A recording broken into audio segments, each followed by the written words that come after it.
महाराष्ट्र की राजनीति एक ऐसे हादसे से स्तब्ध है जिसने सत्ता के गलियारों से लेकर आम जनमानस तक को गहरे शोक में डुबो दिया है।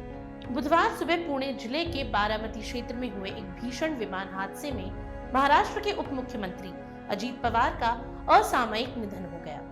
इस दर्दनाक दुर्घटना में उनके साथ मौजूद अन्य लोगों की भी मौत हो गई। बताया गया कि यह हादसा उस वक्त हुआ जब उनका विमान बारामती में लैंडिंग की प्रक्रिया में था। अचानक आई इस खबर ने न केवल महाराष्ट्र बल्कि पूरे देश की राजनीति को झकझोर कर रख दिया। एक ऐसा नेता जो दशकों से सत्ता और संगठन का पर्याय बन चुका था, अचानक इतिहास के पन्नों में दर्ज हो गया। अजीत पवार महाराष्ट्र की राजनीति में सिर्फ एक पद या नाम नहीं थे, बल्कि वे सत्ता की धड़कन माने जाते थे। पिछले एक दशक में उन्होंने राज्य की राजनीति को जिस तरह से आकार दिया, वह उन्हें उनके समकालीन नेताओं से अलग खड़ा करता था। राजनीति उन्हें विरासत में जरूर मिली थी, लेकिन पहचान उन्होंने अपने मजबूत फैसले, प्रशासनिक पकड़ और संगठनात्मक कौशल के दम पर बनाई। राजनीति में सक्रिय होने से पहले वो लंबे समय तक सहकारिता आंदोलन से जुड़े रहे, जो महाराष्ट्र की राजनीति की रीढ़ माना जाता है। यही सहकारिता क्षेत्र उनकी राजनीतिक सोच और नेतृत्व शैली की बुनियाद बना।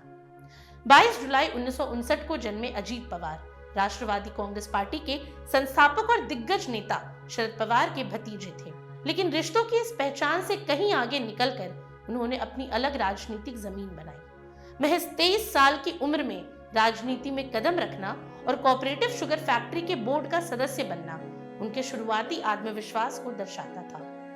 साल 1991 में पुणे सेंट्रल कोऑपरेटिव बैंक के अध्यक्ष बने और लगातार 16 वर्षों तक इस पद पर बने रहना उनकी संगठनात्मक पकड़ और प्रभाव का प्रमाण था। इसी साल उन्होंने पहली बार संसदीय चुनाव जीतकर ये साफ कर दिया कि वो लंबी रेस के घोड़े हैं। वहीं बारामती अजीत पवार के लिए सिर्फ एक विधानसभा क्षेत्र नहीं, बल्कि उनकी राजनीतिक पहचान का केंद्र बिंदु था। साल 1995 में उन्होंने बारामती सीट से विधानसभा चुनाव जीतकर राज्य की राजनीति में कदम रखा। इसके बाद ये सीट उनके लिए अभेद्य किले में तब्दील हो गई। 7 बार लगातार इस सीट से जीत हासिल करना उनके जनाधार और राजनीतिक पकड़ का प्रमाण था।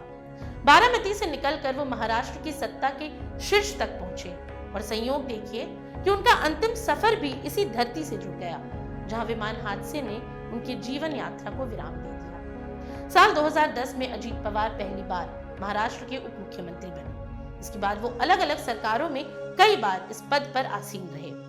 वित्त, सिंचाई और जल संसाधन जैसे अहम विभागों की जिम्मेदारी उनके कंधों पर रही। इन विभागों के जरिए वे सीधे तौर पर राज्य के विकास और प्रशासनिक फैसलों की धुरी बने रहे। खासकर सिंचाई परियोजनाओं और बजट निर्माण में उनकी भूमिका निर्णायक मानी जाती है।